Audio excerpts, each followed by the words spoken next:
as Vegas will attack. Protas, they turn it over to him. Ahead to Ovechkin. He's got the empty net, and he's got it. It's a hat trick for Alex Ovechkin into the empty net on a feed from Alexei Protas. All the celebration. Protas all smiles, and coming to Ovechkin. The smiles on the bench as well. The Capitals are going to take down the Golden Knights, and hats coming onto the ice for the Great Eight here at T-Mobile Arena. Welcome to 32 Thoughts, the podcast presented by the GMC Sierra AT4X. Shermati Bukauskas and Jake Paul's confirmed next opponent, Elliot Friedman. I'm the right age. I'm 54. Yes. Just make sure you wear a towel for any pre-fight interviews. Oh, my God. I know what I'm doing for Halloween next year.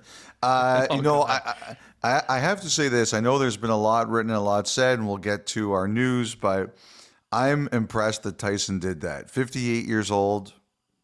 Hats off to him as far as I'm concerned. Hey, you had a knockout of a story on Headlines Saturday with Ron. So let's just set the scene here, Freach. Salary cap this year, $88 million, and for a long while it's been expected to jump the 5% next season to $92.5. But as you reported, there seems to be a lot of momentum behind the cap going up even higher next year. So explain this to me like I'm five. What does it all mean? How does it all work? I don't do a lot of prep for this podcast, Kyle, as everybody can tell by listening to me on it. But I wrote out some stuff today because I wanted to make this as simple as possible. As Kyle says, explain it like you're five, because there is a lot of jargon. And so hopefully what I came up with will make this work. Prior to COVID, it was 50-50. Revenue split, 50-50 league players. Yes, there are some carve-outs, but let's keep it simple. 50-50 league and players. Then COVID hit. We had no clue what the world was going to look like. No idea what was going to happen. Clueless. There was real worry about not only the future of the NHL, but the future of all the sports leagues, everything. Remember, transport your memories back into what it was like when COVID hit. We had no idea what we were heading into. One thing we did know is that games were going to be played with no fans. Therefore, the 50-50 was going to tilt heavily towards the players. They were going to be making a lot more in salary than the league and the owners were going to be making in revenue. So the mechanism to handle this is called escrow. Some of you know what escrow is. You've dealt business before with an escrow account. Some of you don't. And basically what escrow is a certain percentage of your salary is held up in an account, and at the end of each fiscal year, which is June 30th in the NHL, they do an audit and they say, okay, how close were we to 50-50? And that determines how much the players would get back of that money. And there were times when the player escrow was very high. There were times when 20 to 22%, I think 22 was the highest. That's the highest number I could find in my notes. If there's a higher number than that, I don't have it in my notes, but it would be around there. I think 22, 23 was as high as it ever got. But you can imagine if you're out there earning a living and 22 or 23% of your paycheck was held up. There's a pretty funny story about Alexander Ovechkin, about how he got on one Players Association union call and just complained about escrow for like 3 minutes straight. And he wasn't the only one. A lot of guys felt that. It was a nasty word to the players. They hate escrow with the passion of 1,000 suns, Kyle. They would like to kill escrow with fire. So when this happened, basically the players had a choice. They could put a really high escrow on their salaries in 2020 when they were redoing the CBA, and they could pay back the debt faster, or they would take a lower escrow and it would take them longer to pay it back. And I do think at the time, Bettman argued that they should take a higher one, and I've been told that some people in the Players Association argued they should take a higher one and get it paid back. But they hate escrow so much, they voted against that. They took lower percentages last year, this year, and next year, which is the last year of the current CBA. It's at 6%. And they just said, that's what we want, and they voted for it. And as a result, when people wonder why the cap hasn't gone up, that's the reason. There's a bit more. We'll get to that in a second. But basically, right there, they put guardrails in place in case the revenues did not come back. It was no longer 50-50. The cap and was delinked from 50-50. They put guardrails in place just in case the revenues didn't come back. The cap wouldn't rise as fast. Well, fortunately for the NHL and everybody in it, revenues have done extremely well. They have done very well. I think they've done better than people expected, just because at that COVID time, we had no clue, and they've done very well, very well. So the revenues have grown faster than the guardrails that were held on the cap. The cap right now, depending on who you talk to, but the cap right now probably should be in the $100 million range. I think that's, some people kind of dispute that number, say it's a little bit high, but a few people said if you go with $100 million range, you're not wrong. So that's kind of where we are. Right now, that debt is paid off. What the players owed to the league, it's gone. The revenues were good enough that they paid it off. However, as long as this CBA is in place, those guardrails about the cap are still there. It could only go up 5% this year, and it could only go up 5% next year. It's supposed to be around 92.5. Now, there is a provision that if both sides agree, they could raise it higher. For example, this season, it was supposed to be 87.7, and the league said, you know what, let's bump it another 300,000. The players proposed raising it higher. The league rounded it up to 88. There have been times in the past couple of years where the players have said, look, the cap should be higher. Let's raise it higher. And first the league said no, not until it was all paid off. This year they were willing to do a little bit, but not a lot. And now it sounds like everybody's in position to go a little bit higher. Here's why I think that is. I'm assuming, and everyone's assuming, that in the next CBA, which is up after next season, we're going back to 50-50. If that's the case, and again, it depends on who you talk to, there are some estimates, and these are probably the most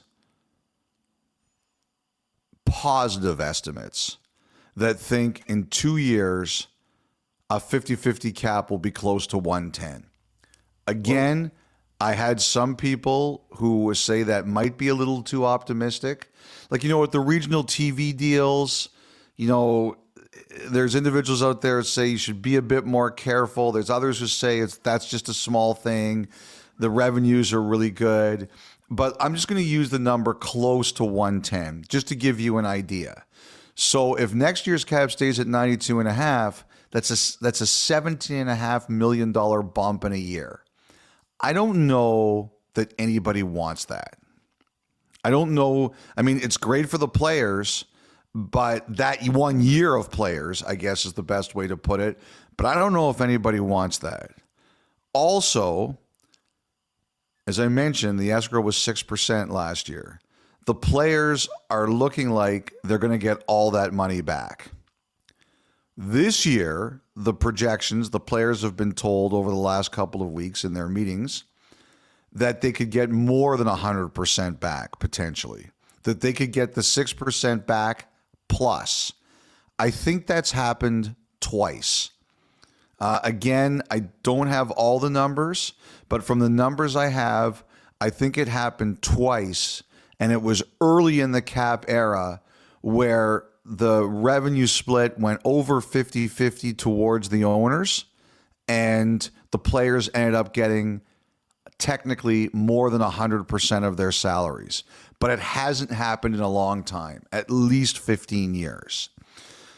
So I think the commissioner knows the owners are not going to want to write a check to the players after this year. And I think also you get a situation where instead of just having one group of players benefit from a big raise, you can have two groups of players at least benefit from this big raise. The players who are eligible to sign extensions now or on July 1st, they would get a bump. It would be great for them. So the players like what they're hearing. And the other thing about this is the league is trying to get a CBA done. And this is a peacetime CBA. There's nothing big that's going to derail this. Bettman wants to get it done. The players want to get it done. Like, the players want the revenue to grow. They want more of a say in how to grow revenue, but they're not interested in missing games. This is going to get done. And one of the ways you can make the players happy is say, you know what? The current deal says 92 and a half. Like I said, there's people thinking between 95 and 97. I think 97 is the high end. Let's get the cap to 97. None of the players are going to be unhappy with that. So I think that's where we're going. Like I said, I don't know if all the teams are 100% aware of this, but I'll tell you one thing I learned the last couple of days, Kyle, the players sure are. Like, they're having their fall tour right now with the Players Association, and this is what they're telling them.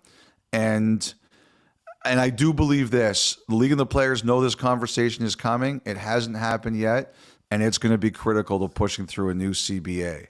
So unless something really goes off the rail here, and you know how careful I like to be, unless something really goes off the rail here, I think we're going to see a 95 to 97 cap this year, as long as the CBA gets done as part of it. So you mentioned the players being well aware of what's going on here. I mean, there's a handful of guys that are in line for some considerable paydays with their contracts expiring next July 1st.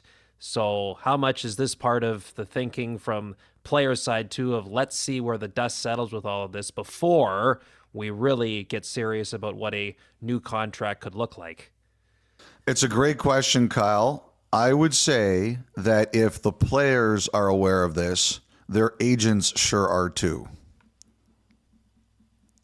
So I think it's a factor. I think it's a factor in some of the, like Kaprizov can't sign an extension yet. McDavid can't sign an extension yet. Those are both going to be big numbers. But I wonder about guys like Shesterkin. And Shesterkin is also a philosophical debate. How much the Rangers want to pay a goalie. But a guy like Rantanen, you wonder about that one still had, like, I've said this before. Last summer, I had teams telling me that they were taking Draisaitl and Rantanen off their free agent list, right? And Draisaitl's done. He got done. Rantanen's not done yet. And I do think that this is a factor in his negotiation. The Rangers are also going to have Panarin, too, in a year. So on one hand, it's good for a team like the Rangers. On the other hand, now you're wondering, okay, what is this number going to be for these two guys? So I think there are lots of cases. So it's like Marner. I think Marner is another one too. It's going to be a conversation about what does this mean for his number, and he's playing great. And you did a great interview with him the other day. So I think, yes, we are seeing the adjustment. Like, I had one guy say to me, and it wasn't a guy who's talking about one of the major players, but he has a good player who's going to be up for a contract. And he said, look, you just want to make sure you know the full landscape before you sign. You don't want to sign your guy to a contract where in 2 years he's saying, I didn't have all the information when I signed this deal. And so I do think it's a factor. Absolutely. Because, and this is the last one I'll ask on this point. There's been a lot of good information here for each. Like, so much over the years here, more recently, hasn't the argument and the negotiation table from the player agent side more and more, certainly for the higher end guys, it's not so much about the dollar amount, it's percentage of the cap, right? So regardless of what the total number is for money you have to spend, some are angling more towards, well, it's the percentage of the cap that they are making the case that the player should be eligible to receive as opposed to a set dollar amount. You're right. When you're right, Kyle, and you are right. Percentage of the cap is becoming a big argument. And I wonder, again, if the teams now, if they're going to push back on that and just say, come on, it's still a big number. Does it really need to be percentage of the cap? And we'll see where this kind of thing goes. Like, the other thing it's going to do, Kyle, is that, if the cap goes up, because it's at 88 now, let's just say it goes to 97 next year, you've got hold the line contracts in certain situations. Auston Matthews in Toronto, Nathan McKinnon in Colorado, right. Although they're going to have Makar come up in the not too distant future, and that's going to be a massive number too. If the cap is that much bigger, like let's just say for argument's sake, we go to 97 and 100 and something, like between 105 and 110. The players who are going to be at the top of the food chain, the franchise cornerstones, the stars, they're going to start to say, hey, like, I know Matthews is a great player, I know McKinnon's a great player, or I know Draisaitl's a great player, but I'm sorry, the number's bigger now, and I'm going past that. Like, I think teams kind of looked at those deals as nobody's making more than those guys, and some of the players are going to argue, and you can argue whatever you want. Ultimately, you decide, do I want to make a deal or not? But there's certainly going to be arguments that, oh well, those guys were signed under the old CBA, or when it was done a different way. This is being done a new way, and therefore there are new rules. You and I are going to be down at the Board of Governors meetings next month, December 9th and 10th down in Florida. That will be a big part, surely, of the conversation over those 2 days of try to get a pre-tan. By the way, Kyle, you look too pasty at these things, I have to say. I can't argue with that. It's my Lithuanian roots, Elliot. I don't know what you want me to say. You are a super pasty guy, I got to tell you. I got no comeback. I have no comeback there, Elliot. You are bang on. I've got no argument. Hey, it was a busy day, busy night on Saturday, especially for you all in studio. It was 4 early games, and then Vancouver and Chicago was the let's do your game first, because it was first of all, it was a great game. Oilers Leafs. Kyle, like, what was it like in the building? Because it was a great game to watch. Well, Chris and Craig said it early on in the game, Elliot. There was a playoff type pace right out of the gate. I mean, there was a good buzz in the building. I'll tell you. So, I mean, we stayed at a different hotel than we usually would in Toronto. So did the Oilers. So did the Oilers. I think a lot of people were going Taylor through that Swift with kicking everybody out of the downtown core. Right. I take the Up Express from Pearson into downtown, and it was like as soon as I got on the train there Friday afternoon, you knew you were entering a Swiftie world, making your way into Toronto. So I took the subway into the game, and it was unbelievable because you had people going to the hockey game, people going to the concert, of course, and the Marlies played in the afternoon at Scotiabank Arena. So you had another crowd of hockey fans leaving from that.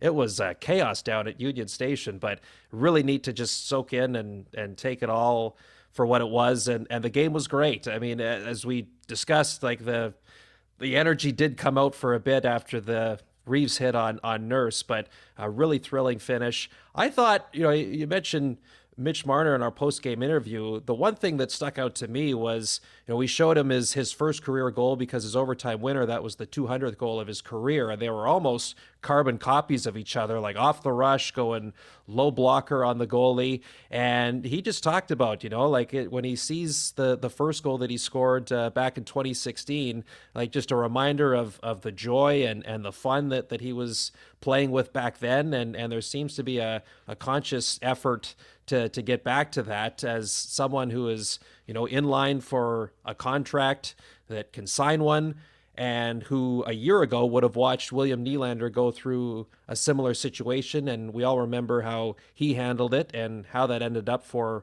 player and team. I've been impressed with how he's come out of the gate. I thought right from the first day of training camp, where he sat down in front of all the media and said, look, I know everyone wants to know questions about my contract. I'm not here to talk about it. And with how he's played by and large here to begin this season, he's kept all of those questions and any type of distraction at bay. So for a guy that, hey, we've spent a lot of time, a lot of different places kind of discussing how the market and the pressure and all the chatter can impact the player at times. I think he's handled things really well. And this is all coming as they've now won, 5 of 6 with Austin Matthews out with injury. He's the problem. McDavid. He's the problem.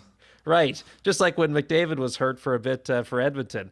Yeah, I thought it was just quite impressive how he's handled certainly the assignment on Saturday night, playing against 97, and just what a play there in overtime, breaking up the 2-on-1, and then the winner shortly thereafter. That was ended up being what could have been, a 3-game losing streak for Toronto. They find a way to scrape out a win against Washington and turn the tables on Edmonton Saturday, and now they're in a much better spot than where they could have been. Yeah, one of the things that our features people shot at the media tour, which I really like, and you see them during some of these games. They showed it Saturday night in the Winnipeg, Florida game. One of Nick Ehlers' great goals, like they gave him a tablet and he breaks it down. And they also have other players talking about players' great plays. And it reminds me that I nerd out when I listen to these things. I think if I would have a criticism of myself, and I have a lot of criticisms of myself, but one of them is I don't ask these players enough about their craft. And I love hearing them talk about their craft. And you had a bit of that in your interview with Marner.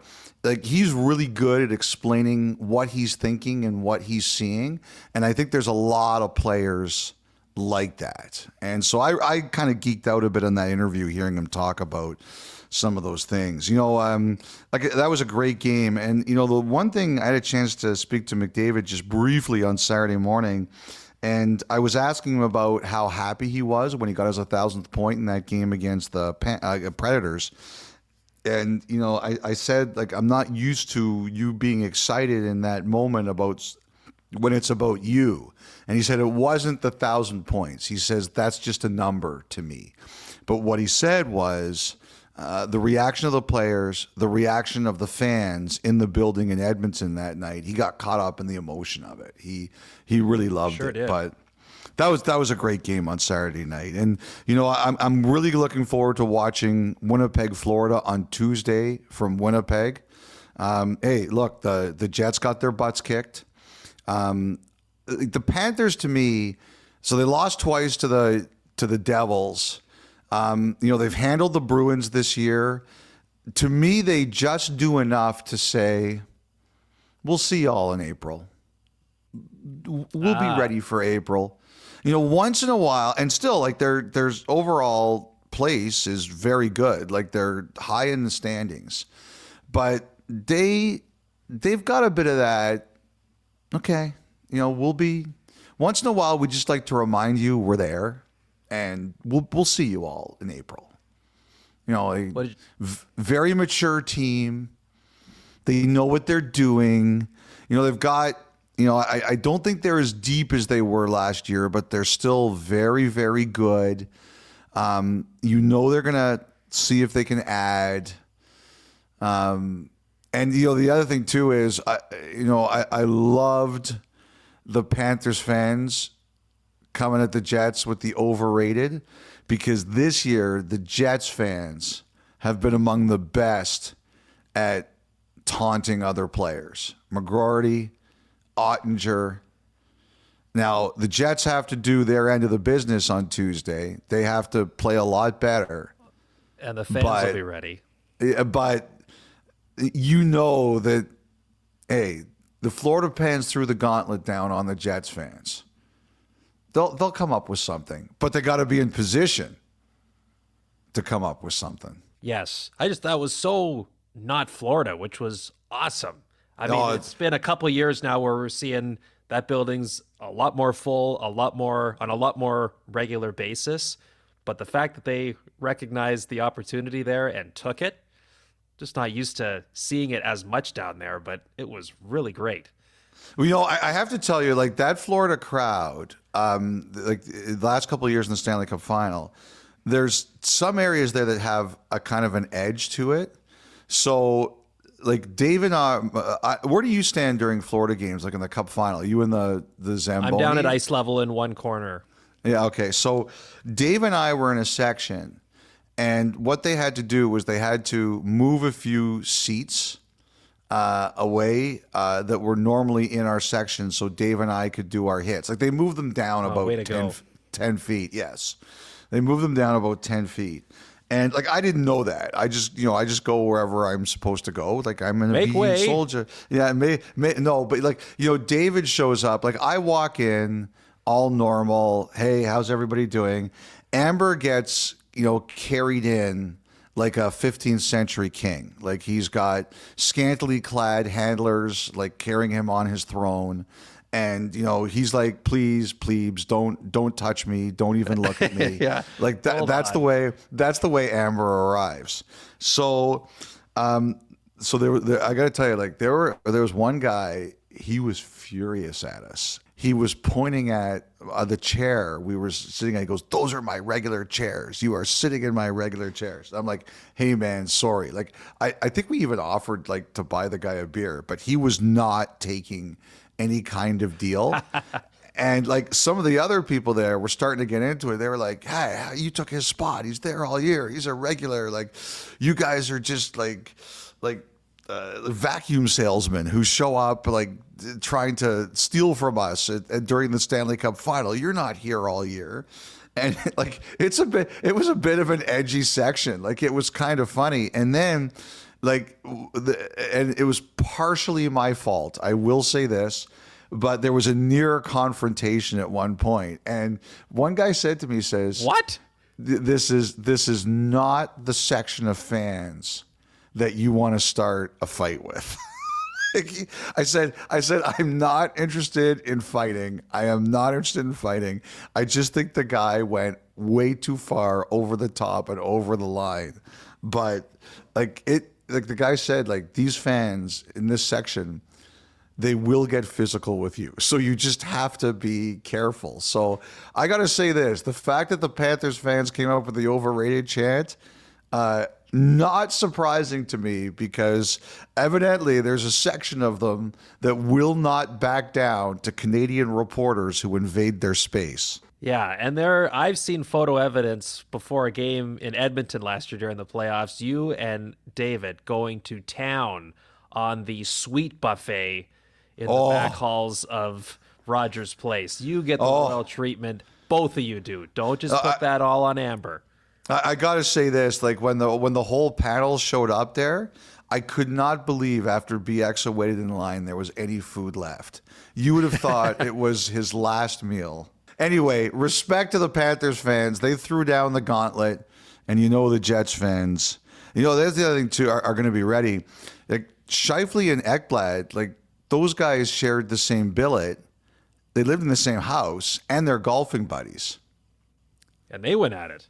Yeah, and, I'm sure Ekblad probably doesn't like to do a lot of fighting because of his history, and it looks to me like Scheifele was well aware of that.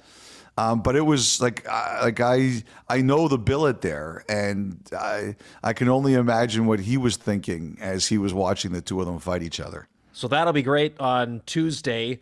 The nightcap on Saturday, though, Elliot, Chicago and Vancouver. It was the Connor Bedard homecoming and really great build-up, and he was fantastic on After Hours with Scott Oak. After Yeah, the that fact, was excellent. especially when you consider it was another tough night for him and the Blackhawks, and tough situation on Saturday for Taylor Hall, who did not even dress. He was a healthy scratch against the Canucks. And this is a player who's coming back from a torn ACL last year, had surgery to repair it, has 2 goals, 6 points in 17 games coming in. Luke Richardson, the head coach, cited not enough practice time. They want to get Hall a little more work here before getting him back into a game. What's your read on this whole situation with the Hawks? Well, it's tough, and and we talked about it a bit on Saturday night, Kyle.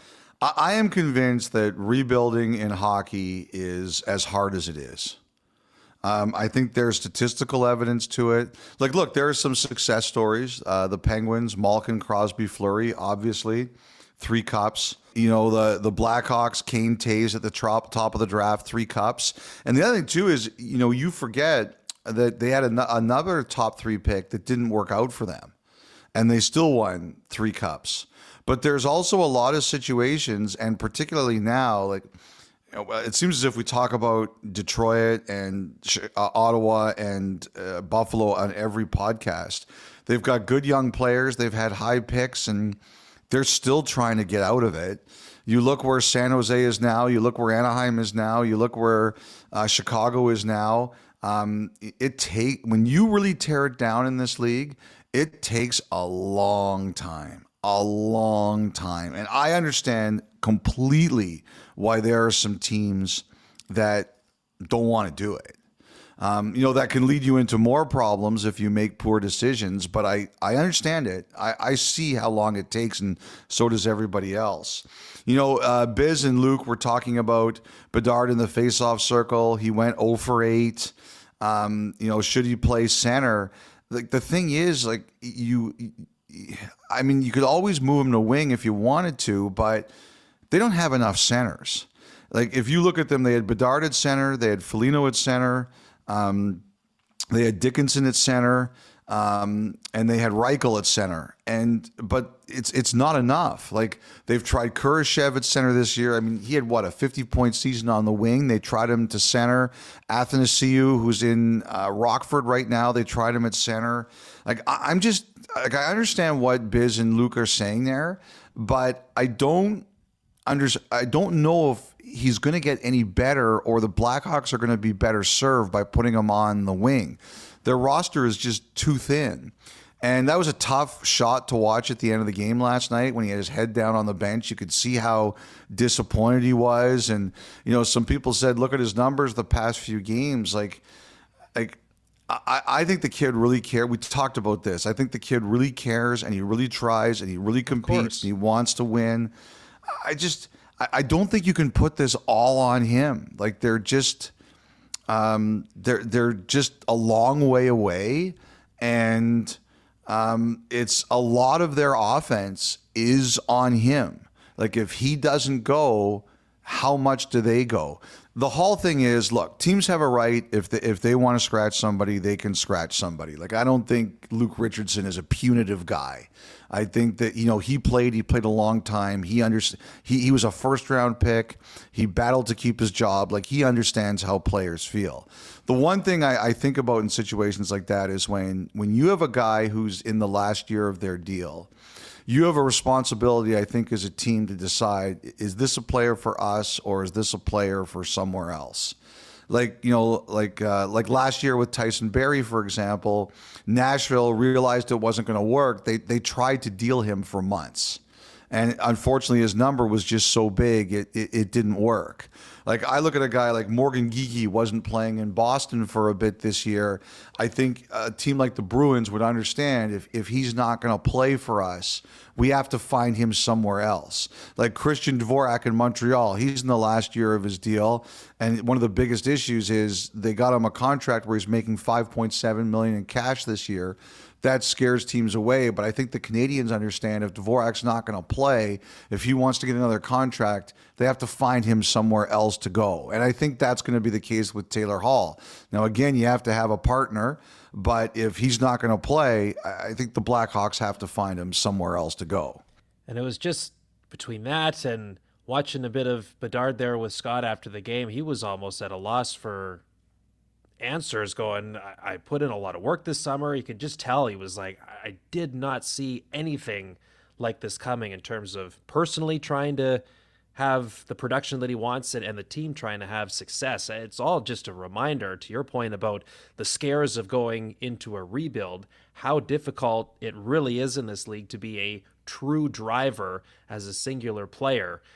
Even the great players, even some of the really good players in this league, it's a struggle to do if you're not surrounded by the right line mates and the right roster construction to have success individually and as a team. Yeah, it's hard. Like, you know, you think about it as a player, every year you think you're going to get better, right? Like, you always think we're going to get better every year. I'm going to commit to getting better every year, and my team is going to get better every year. And then you realize, wait a sec, that doesn't always happen. And wait a sec, we're a long way away. Like, Bedard's number one pick last year. He knows he's going to one of the worst teams in the NHL. He knows last year is going to be long. What did he say to us at the beginning of the season? I want to be playing meaningful games at the end of the year. And here we are. We're not even 2 months in, and you know, he sees it. Like, it's hard. You think you're going to get better because you're going to get better. But you realize, holy smokes, like, and then you see, the other thing too is you see who you're up against. Like, you look at Dallas, man, they're going to be good for a long time. A long time. You look at Colorado, you're like, oh man, they're going to be good for a long time. Like, these are the teams in your division. You look at Winnipeg, and you're like, they look like they're going to be good for a long time. Like, Hellebuck is locked in. He's their best player. You say, like, they're not on the same level as, you know, Dallas and Colorado yet, but you know, Winnipeg makes good decisions. They're generally a very consistent, smart team. Like, that's your division. And then you look at your conference, Vegas. They're going to be good for a long time. Oilers, well, Draisaitl just committed to 8 years, and you know McDavid's not far behind. Like, yikes, they're going to be good for a long time. I mean, you know, like, you're suddenly looking at this and you're saying, wow, like, what a mountain. It's hard. By the way, Pettersson looks like he's really coming on. I thought it was really interesting. He told Gunnar Nordstrom, the Swedish reporter, social media is gone. Kyle, you finally bullied him off. You know, you really tried. I did. I hope you're patting yourself on the back for the bullying you've done here. Everyone make note of that slander. Don't let Elliot forget it. What did you think elsewhere around the league over the weekend of the Jamie Oleksiak, what turned out to be winning goal for Seattle against the Islanders? Brandon Tanev, he was in the crease, but the goal stood. Yeah, I knew this the moment I saw this happen. So I wasn't watching the game because it was right around the start of our pregame show. So I wasn't watching, but immediately I got a text from an Islander fan and said, "Explain this one, genius." So I went and I watched it, and I was like, "Oh, I know."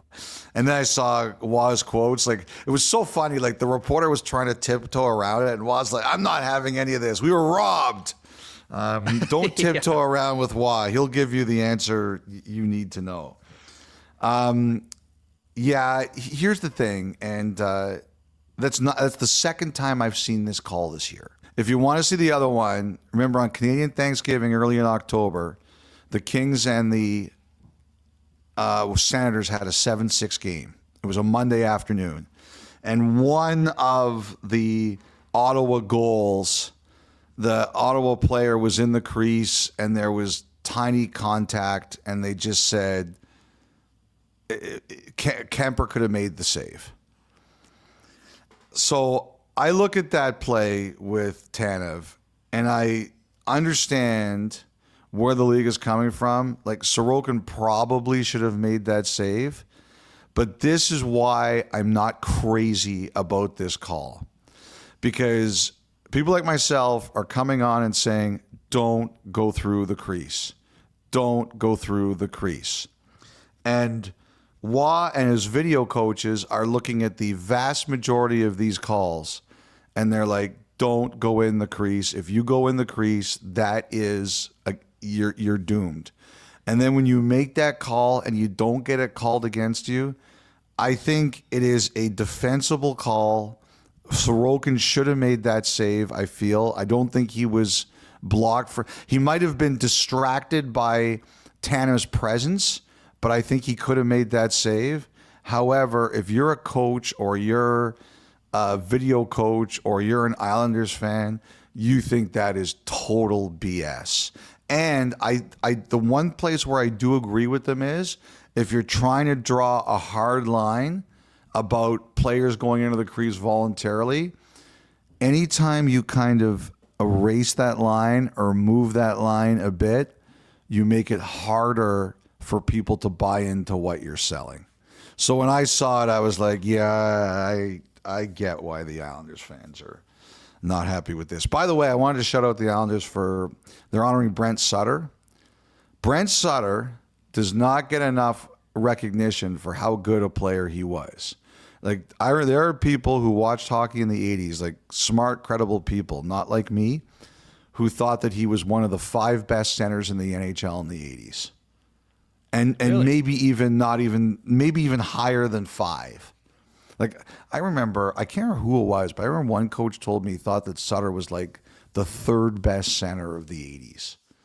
He deserves it. He was a hell of a player. 1,111 career games played for Brent Sutter. I think he won 2 Stanley Cups because I think Dwayne was older.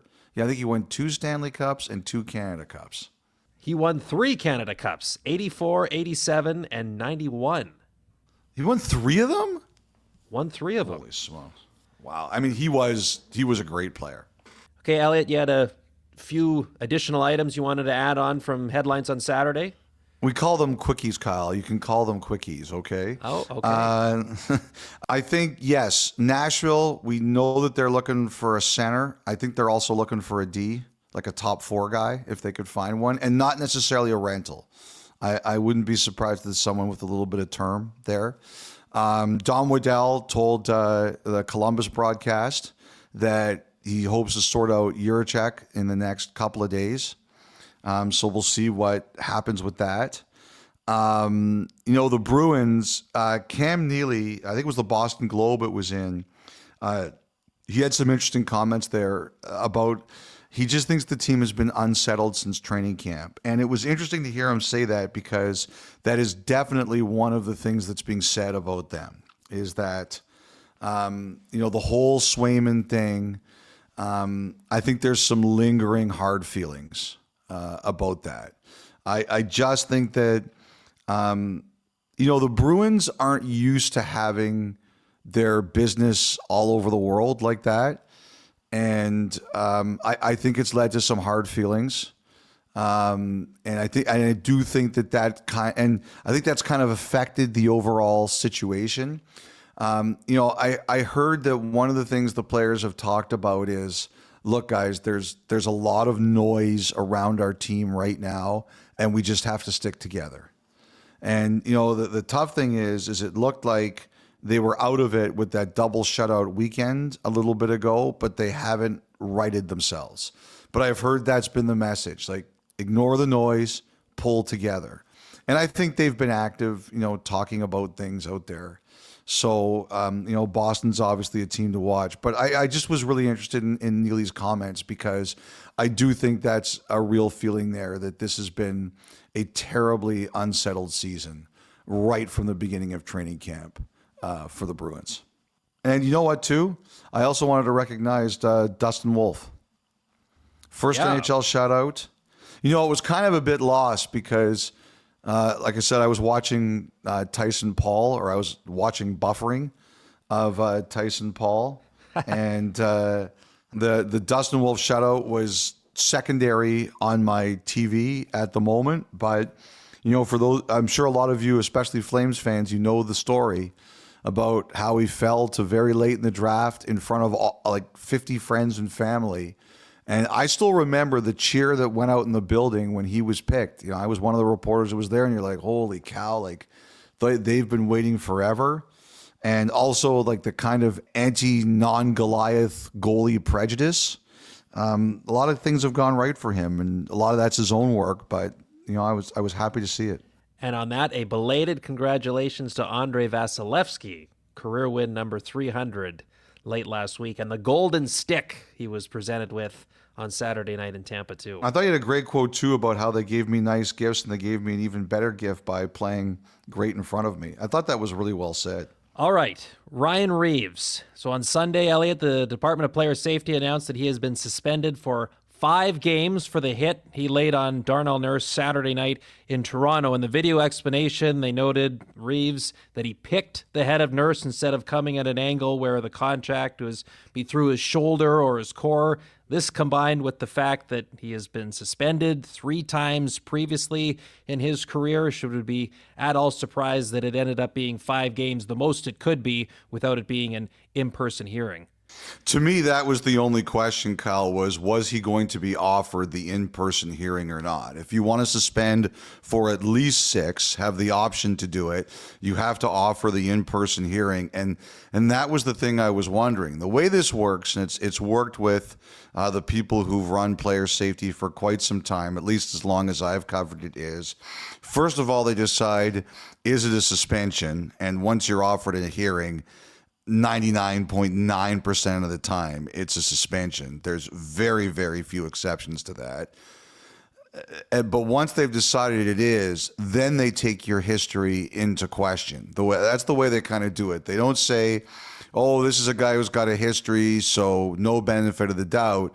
It's more like, let's just determine if it is a suspension, and then if you've got a history, we're going to add to it.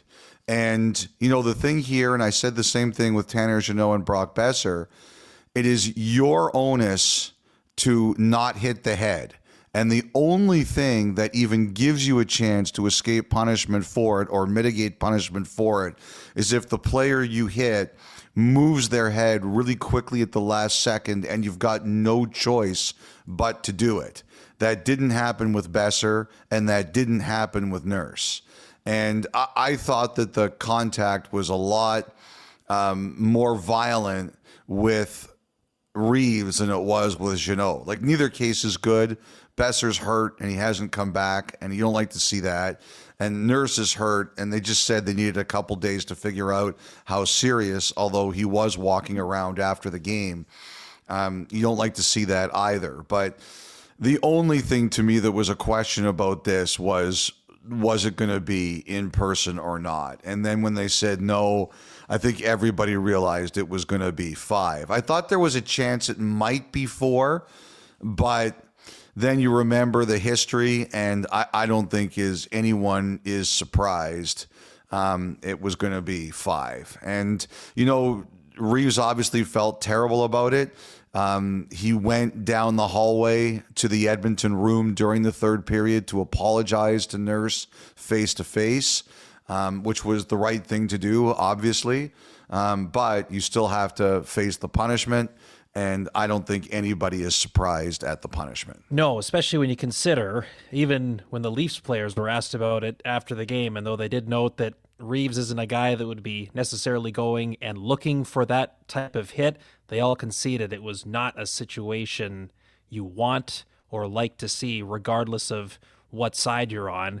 And when you hear that from the Toronto side, you knew, yeah, that was just flat out a bad hit, and some further discipline would be coming. Something like 5 games seems to fit here. Yes, I think Toronto was hoping for 4. But again, the history in question, that's what got us up to 5.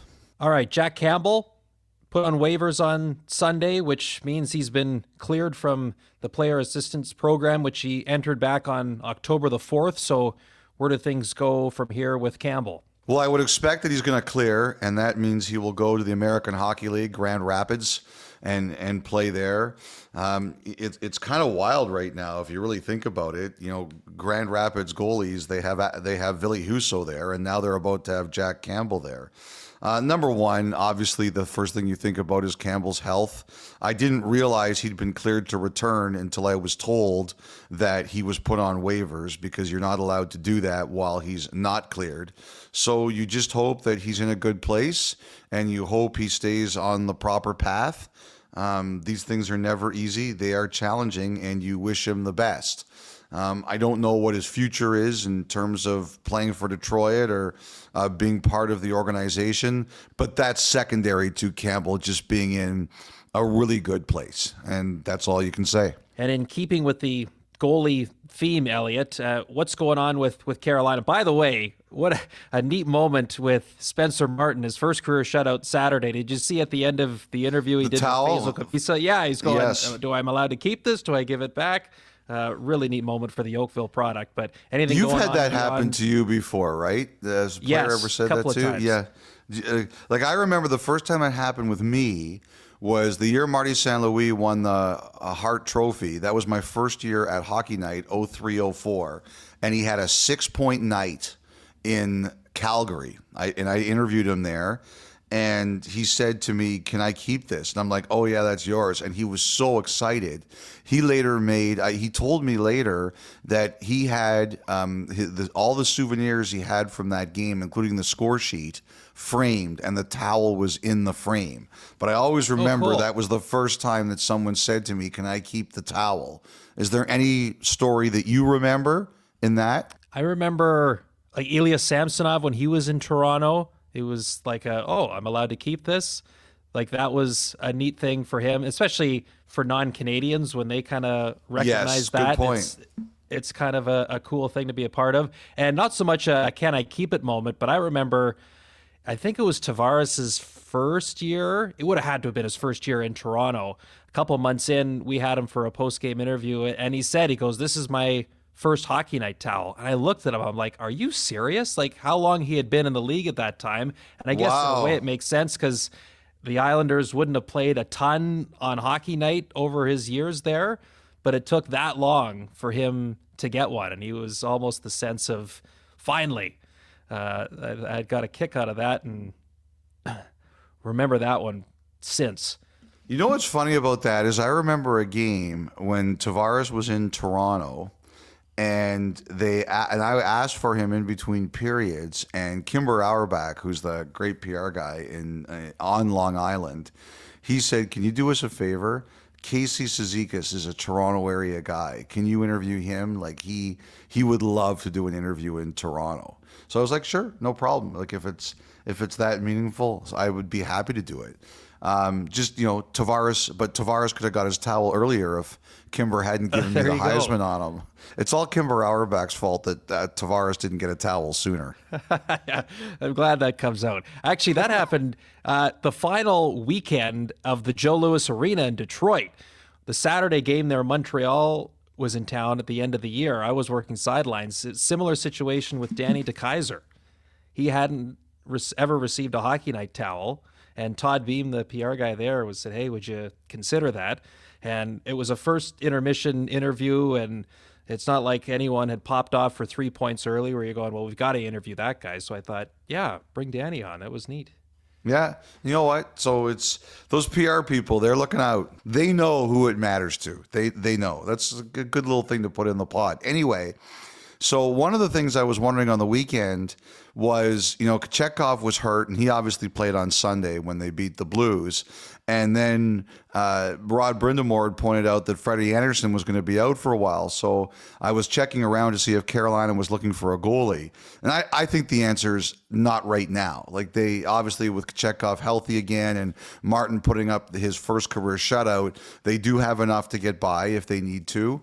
And we'll see about Anderson. And the one thing that I kind of forgot is that you have to remember the Rod Brindamore injury decoder, which is oh, a limb fell off your body? Well, you shouldn't be anything more than day to day. Like, he's one of those guys when it comes to injuries. The Black Knight from Yes, the Black Monty Knight from Monty Python. Python. I could still bite you. Look, you stupid bastard, you've got no arms left. Yes, I have. Look! It's just a flesh wound.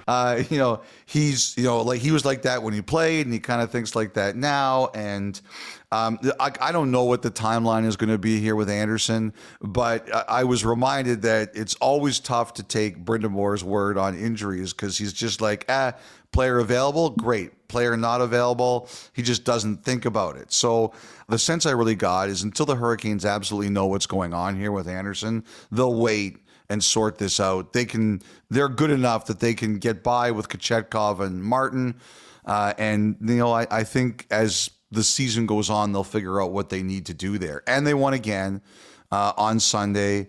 Necas is unbelievable right now, 13-point streak. And, I don't know if it'll ever turn out like this, and this might not be the right comparison, but one of the great sayings I've been told, there's a friend of mine who always uses this saying, there's two ways you can solve your problem. You can either do it yourself or you can trade to solve your problem. And it's always preferable to do it yourself.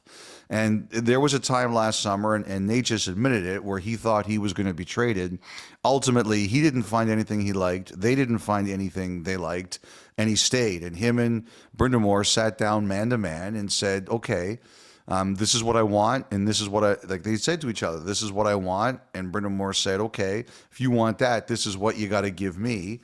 And they've both delivered. Brind'Amour's giving him the time, and Necas, the way he's playing, shows he really deserves the time. It reminds me a bit of Tortorella and Vincent Lecavalier 20 years ago, how Jay Feaster said, you guys better get used to each other because neither of you's going anywhere. And that didn't quite happen here. They did look into moving him, but ultimately it's two people who sat down and sorted out their issues. And Carolina at this point in time, they've solved their problem by not trading him, and Necas has solved his problem by doing what he needs to do. And it's unbelievable right now how good he is. Very, very impressive. And hopefully Anderson turns out okay. He's had a lot of injuries, but I was just told from calling around that it's premature to see if Carolina is going to go hard after a goalie here. The way Necas is going right now, you could be between the pipes for the Hurricanes, and they'd still be okay putting up wins. Let's not get carried away here. Although, Kyle, I have to tell you, if I could do it over again, I would play goal. I played goal in Why? Yes, I played goal in university and in beer league for a couple buddies. I had some friends who were on a team, and they were going to get kicked out because, this was before rent a goalie and dial a goalie and stuff like this. And they were told they're going to get kicked out of a league at Western if I didn't play net for them, and if they didn't find a goalie. So they asked me, "Can you do it?" So we don't even care how good you are. We just don't want to get thrown out of the league.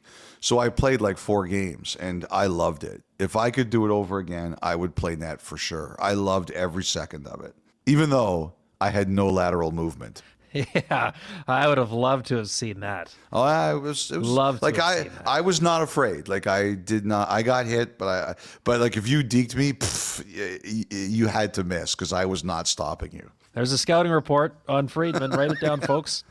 Yeah. All right. Keeping the goalie theme going here for one more. The final thought, which is brought to you by GMC. Logan Thompson, his first game back in Vegas after he was traded to Washington in the offseason. We later learned it was something he had desired in a sense, looking for a fresh start, the opportunity to play a little more. How about the moment where the building welcomed him back, and what did you think of the look on his face taking all that in? He didn't know what to expect, Kyle? He was worried. That's what I thought. Yes, 100%. First of all, I did a great tribute. It was a really nice tribute, and you could see how much it meant to Thompson. When Logan Thompson played in Vegas, they were always a little bit in fear of what he could say because, he was so brash and he was so unafraid that they were always like, is he going to say something that we're going to be like, oh my God, I can't believe he said that. And there's two types of people. I think, first of all, you don't get to the NHL and be at a level where Logan Thompson is. Like, nobody's going to be surprised here if he's on Team Canada. But you don't get to a level where Logan Thompson is without being confident. But because of the route he took, he didn't get drafted. He went from Brandon of the Western Hockey League to Brock University, which isn't the route that a lot of players take, and he gets signed as a free agent by Vegas. There's probably also a little bit of a chip on the shoulder. Nobody believes in me. I don't know if insecurity is the right word, but there's always that, you know what, like, I really had to fight and scratch and claw for this, and I'm not sure where I really fit in the universe. And it's pretty clear to me that that's never left him. That, like, I would think that Vegas would probably say the idea that we didn't believe in Logan Thompson is crazy, but he wanted more of a role. He's getting more of a role in Washington. He's obviously like, Washington's got some interesting decisions to make this year. They've got both Lindgren and Thompson unsigned. And I'll say this, like, I don't know what the Capitals are going to do here, but I've had teams who told me that they don't think it's impossible, as long as the two goalies are okay with it, that the Capitals keep both of them. Now, I don't know that it can happen, but they said they could see the Capitals trying. Like, it's working for them. But the two of them have to want to do it. And, like, Thompson to me is just one of those guys. He's brash, he's confident, but there's also a little bit of a layer of, people don't believe in me, I'll show you.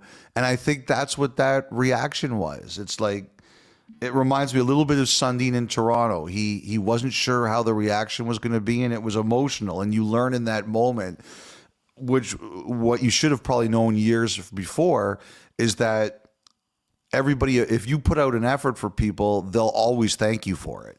And you could see how meaningful that was for Thompson. It was a great moment. It really was a nice moment on Sunday night in Vegas. And you know what? You can't mention this game without mentioning Ovechkin too. 3 more, 13 this year, right atop the league lead. Made a great defensive play on Barbashev too to prevent one. I don't know. I mean, I never would have thought we'd be talking about this season, but here we are. That was the final thought, brought to you by GMC. When we come back, it's the Thought Line. You're listening to 32 Thoughts, the podcast.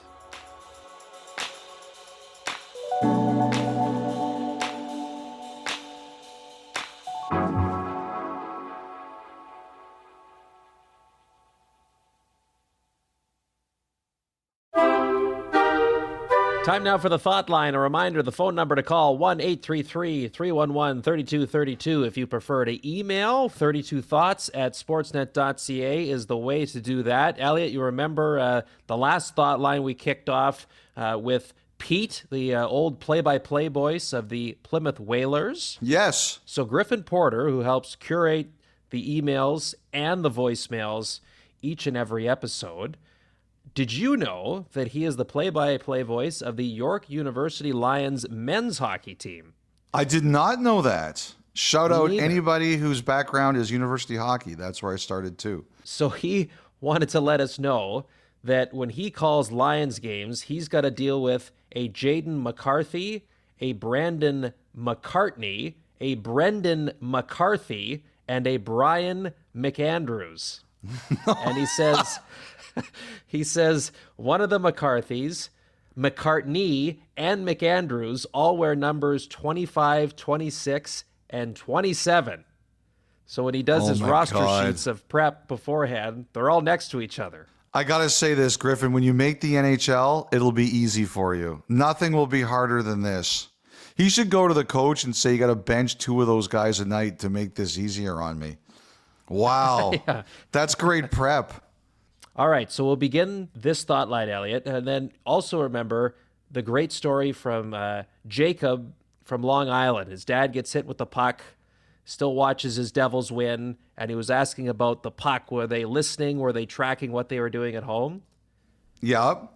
So Peter from Channahon, Illinois writes in, "Hey, Elliot and Kyle, I am an off-ice official. I can only imagine where this is going to go. Okay, all right, yeah.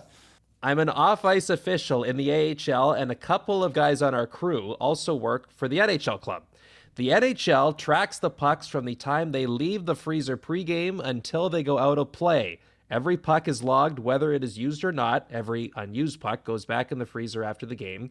When a puck goes out of play, the time of game, the time of day, and where it went, section, player milestone, etc., is logged, and that puck is deactivated. Sorry, the NHL is not tracking anyone in their home."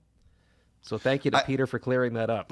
Well, Peter, I really appreciate you sending that in, but I have to say it would be funnier if you would have said the opposite. They are watching every move you're making. They know where you are and where you are at this exact second. This was a great answer, Peter. We really appreciate it, but it was not that funny. Can we improve on that next time, please? You got to match our level of humor. Not that it's a very high bar, but we've got a bit of an officiating theme here out of the gate, Freege, so hang on to your hats. Carl from Newfoundland. "Hey, Elliot and Kyle. With the number of reviewable calls in the NHL on a nightly basis, I was wondering if any teams have hired retired officials to work in their video room. I would think that having an official in the room with their knowledge of the rule book would help a team determine whether to challenge a call or not. I'd just like to get your thoughts." You know what? I'll say this. I don't know. And the only reason I don't know is I know there was a team that talked about it. Oh, yeah. Yes. You know what? I'll check this. There was a team told me last year that either they did it or they were thinking about it. That's a great question. You know, teams have, like, one of the famous things did when they really cut down on the hooking and holding after 2004-05, when they came back after the year-long lockout. Lindy Ruff brought in some NHL officials. He was coaching Buffalo at the time. Some things that are old are new again. But he was coaching Buffalo at the time. He brought in NHL referees to training camp and said, "We are calling these camps under the new NHL rules." And the players went bananas. They're like, "There's no way we're actually going to play like this." And they did. And, that was, so I've seen things like that. It's a great question. I know someone was considering it. I'm going to try to find out if they did it. Great question. And makes a ton of sense, too. Yes, it Okay. does. A voicemail now. Ashley from Calgary. I'm a relatively new fan, and I'm trying to make full sense of the roles of the linesman versus the referee, and like what can each of them do, what can't they do, do their roles ever overlap, and do the people who fill these roles, do they do one or both, or does it change over a career? Love the program. Thanks so much, guys. Go Leafs, go. You're in Calgary and you're saying go Leafs go. They're going to throw you out of Alberta. Well, first of all, welcome aboard. Glad you're a new fan of hockey. We are welcoming all new fans. The more the merrier. And thanks for the question. It's an excellent question. Generally, once you're in the NHL, you stay either a referee or a linesman. There's really not much crossover there. You're one or the other. The basic rules are, like, the easiest way for us to tell you this is that the referees call penalties, and the linesmen handle things like icing and offsides and breaking up fights. That's another one the linesmen are responsible for. But that's the easiest way to explain it and the best way to look. Now, the crossover duties question is a good question because there are situations in a game where if the referees miss something, the linesman can say, "Hey, I saw it." Like an injury or a high stick or situations like that. You will see Puck out of glass. Puck out of glass. Like, did it go out directly or was it tipped? Basically, is it a penalty or not? So you will see situations where all four of them huddle and they're asking each other, "What did you see? Like, tell me what you saw here. Help me out." So those are the situations where there is the crossover. I do remember occasions where maybe if there was an injury or two, particularly when it was, because it used to be, and it hasn't been this way for a long time, Ashley, but it used to be there was only one referee and two linesmen. And I remember going to a game as a kid where the Leafs, I can't remember who they were playing, but the referee got hurt and had to leave the game. And Swede Knox, who was a famous linesman, big guy, he had to become the referee for the game. And it was very clear, even to like 14-year-old me watching, he wanted no part of calling penalties. And the game turned into a gong show. So there are those, like now that there's two of each, and in the playoffs, when there's a backup in the building, that doesn't happen. But it used to happen that occasionally one would have to take the responsibilities of the other. It's a great question. James from Linden, Michigan. Cheers, guys. Number 0 has become a popular number in the NFL and is also used in the NBA and MLB. Has an NHL player ever worn 0? Is it even allowed? Thank you for the question. There have been NHL players who've worn 0. One, Neil Sheehy, who's good. now, I remember him doing it, who's now a player agent. Neil Sheehy was the guy who wore 0. He was also the guy who openly loved to take runs at Wayne Gretzky. Like he was the guy. And he would like the idea that you shouldn't touch Gretzky. If you went to him with that, he would be like, "Get out of here. He's on the ice. I can hit him." John Davidson, who ran the Columbus Blue Jackets for a long time and also was a Hall of Fame broadcaster, he wore 00. So there's been a 0 and there's been a 00. Yes. Martin Biron also, for a brief window. Oh, I wore forgot 00. about that. Emergency call-up from the Quebec Major, well, at the time was the Quebec Major Junior League. Appeared I in 3 forgot about games, that. wore 00. And now- also, you can't do it anymore, right? They banned it, Yes. right? Well, and the reason is because when they went to a digital database for statistics in the 90s, having players input as number 0, it confused the technology. So they outlawed any player from wearing 0. That's the reason why. It's like Y2K. We're going to hit the year 2000 and the world is going to explode. That's right. It's like something out of Office Space.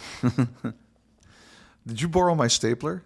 So the 3 numbers that can't be worn anymore are 0, 00, and of course, 99 for Wayne Gretzky. Thank you, James, for the question. Up next, Ted, a Flames fan living in Edmonton because I married the love of my life here 30 years ago.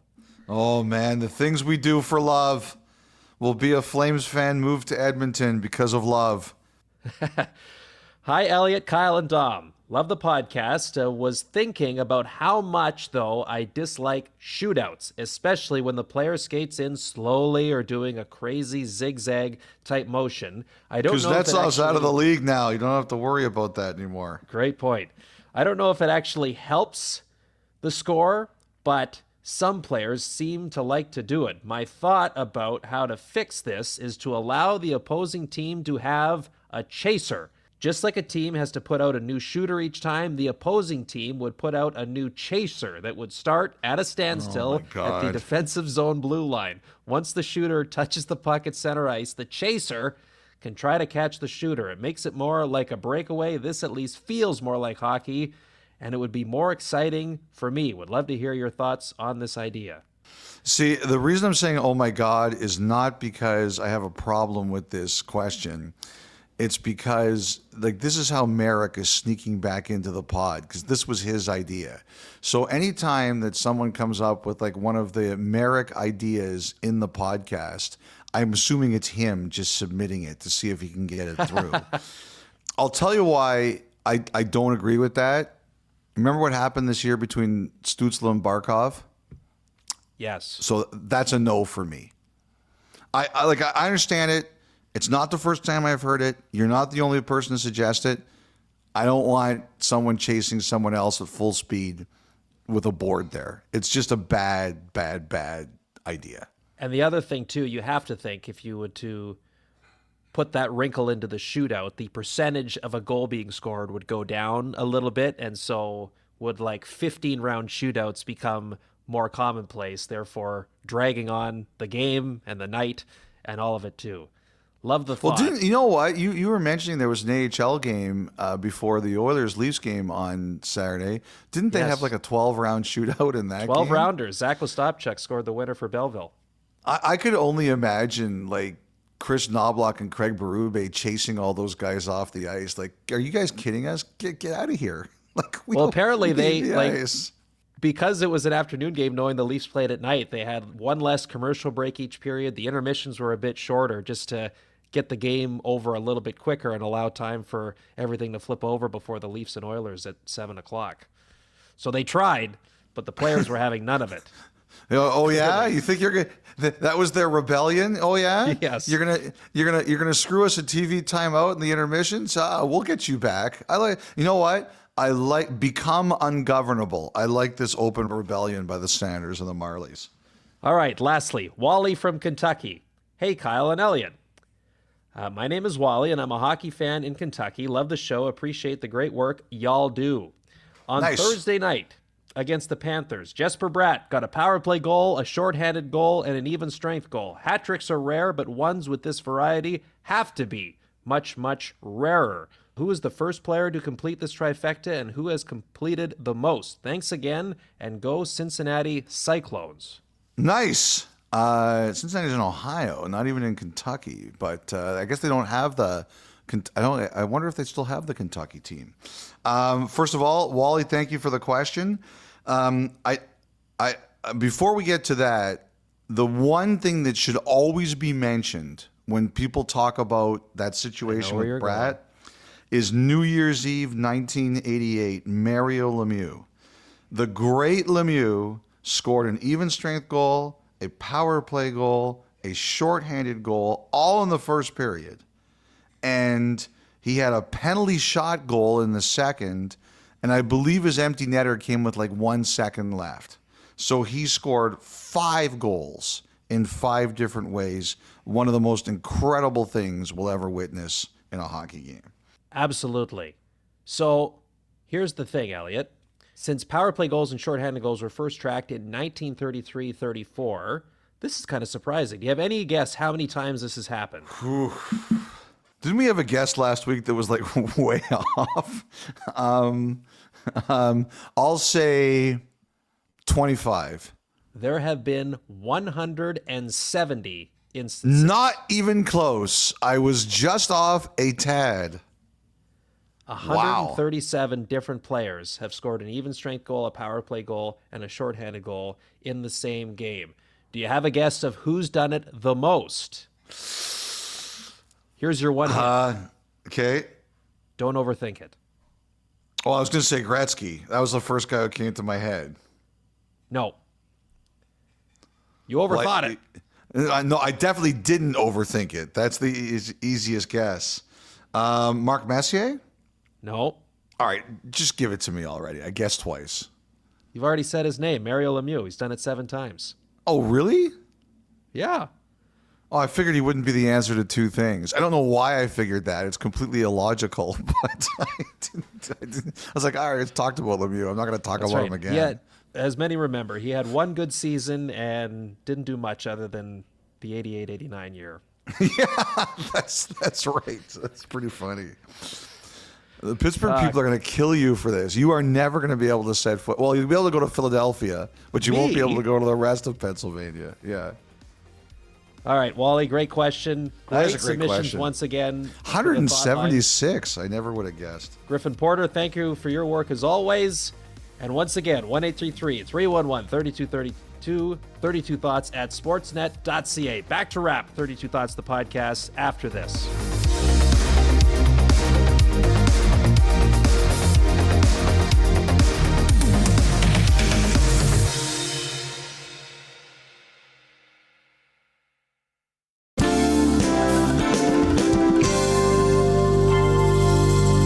Okay, welcome back to 32 Thoughts, the podcast. Before we wrap, wanted to take a brief moment and just congratulate the Toronto Argonauts for capturing the 111th Grey Cup. What a story with Nick Arbuckle coming in and getting the job done for them.